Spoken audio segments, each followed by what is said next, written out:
প্রিয় দেশবাসী, সবাইকে বাংলা নববর্ষ 1432-এর শুভেচ্ছা জানাচ্ছি। শুভ নববর্ষ। পহেলা বৈশাখ আমাদের প্রাণের উৎসব, বাঙালির সার্বজনীন উৎসব। পুরো পৃথিবীতে যেখানে যেখানে বাঙালিরা আছেন, আজ আমাদের সবার আনন্দের দিন, বর্ষবরণের দিন। বাংলা সাল গণনা শুরু হয়েছিল কৃষিকাজের সুবিধার জন্য, ফসলি সন হিসেবে। এখনও এদেশের কৃষকরা বাংলা তারিখের হিসেবেই বীজ বোনেন, ফসল তোলেন।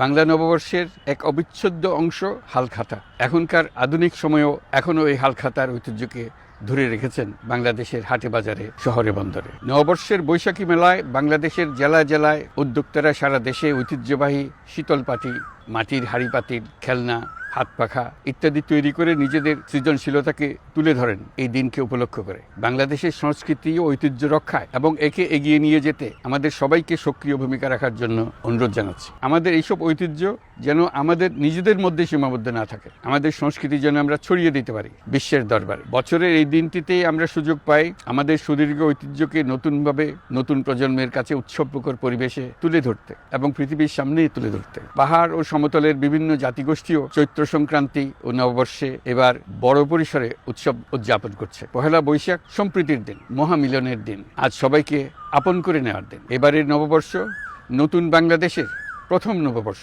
আসুন আমরা বিগত বছরগুলোর গ্লানি, দুঃখ, বেদনা, অসুন্দর ও অশুভকে ভুলে গিয়ে নতুন প্রত্যয়ে, নতুন উদ্যমে সামনের দিকে এগিয়ে চলুন নতুন বাংলাদেশ গড়ে তোলে। 24-এর গণ অভ্যুত্থান আমাদের সামনে বৈষম্যহীন বাংলাদেশ গড়ে তোলার সুযোগ এনে দিয়েছে। এই সুযোগ যেন আমরা না হারাই। বৈষম্যহীন বাংলাদেশ গড়াই হোক এবছর নববর্ষের আমাদের অঙ্গীকার। আমি নববর্ষের সকল আয়োজন ও উদ্যোগের সাফল্য কামনা করছি। নববর্ষ 1432 আমাদের সবার জন্য শুভদিনের সূচনা করুক। নববর্ষ আমাদের সকলের জন্য নতুন ও গভীর আনন্দের উন্মোচন করুক, এই কামনা করছি। সবাইকে আবারও আমার নববর্ষের শুভেচ্ছা ও সালাম জানাচ্ছি। আসসালামু আলাইকুম। মহান আল্লাহ আমাদের সহায় হন। আল্লাহ হাফিজ।